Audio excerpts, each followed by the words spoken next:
আমার মেয়ে এখন অনেকটাই ছোট, কিন্তু তাও কিন্তু অনেক কথাই শিখে গেছে কথা বলতে আর কি। ওর আদো আদো কথা তোমাদের সাথে আজকে শেয়ার করব, চলো তোমরা পুরো ভিডিওটা দেখো। সকালটা আমার কিভাবে শুরু হয় দেখো তোমরা। একটা ছোট বাচ্চা বাড়িতে থাকলে কিভাবে আর হবে দেখো, আমার পুরো মাথায় খারাপ হয়ে যায় সকাল শুরু করতে গিয়ে। থেকে একটু লেট করেই উঠি, সেজন্য আমার এতটা চাপ হয়ে যায়।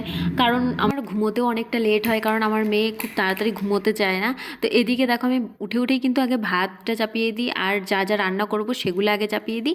এদিকে আমার মেয়ের জন্য আমি কিন্তু সবজিগুলো কেটে নিচ্ছিলাম, ওদিকে ডালটাও হচ্ছে দেখতেই পাচ্ছ। আমার মেয়েকে কিন্তু আমি প্রত্যেক দিন খিচুড়ি খাওয়াই, ওর জন্য আলাদা আলাদা সবজি আনা হয়। আজকে যেমন বিনস আর দেখো রাঙা আলু ছিল, আর ডাল আর চাল তো থাকেই, আর ঘিও দিই আমি একটু, আর জিরে গুঁড়ো, একটু হলুদ গুঁড়ো আর একটু নুন। তো এটা দিয়ে আমি কিন্তু প্রেশারে সেদ্ধ বসিয়ে দিই। তো এটাই ওর খিচুড়ি হিসেবে আমি প্রত্যেক দিন ওকে খাওয়াই। আর তুই কি ভাষা এটা? চাইনিজ, চীনের ভাষা বলতে লেগেছে তো।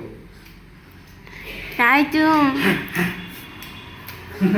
কি মারছে, এই বেশি মারছে, লেগেছে মা আমাকে। এই এই আস্তে আস্তে কিন্তু খুব দুষ্টু হচ্ছে দেখো, এখন কিন্তু এরকম শিখেছে, মানে থাবড়ানো টাইপের।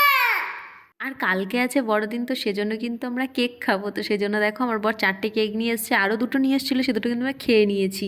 আর এদিকে নিয়ে এসেছে একটা ফ্রুট কেক, যেটা আমি বলেছিলাম আনতে, কারণ বড়দিনে তো সবাই ফ্রুট কেকই খায়। তো সেজন্যই, আর আমি মিওমরেরগুলো খেতে ভালোবাসি বলেও নিয়ে এসেছে। তো এই যে দেখাচ্ছি দাঁড়াও তোমাদেরকে কীরকম ফ্রুট কেকটা ছিল। তো খেতেও খুব টেস্টি ছিল, ভালোই হয় মিওমরের কেকগুলো বেশ।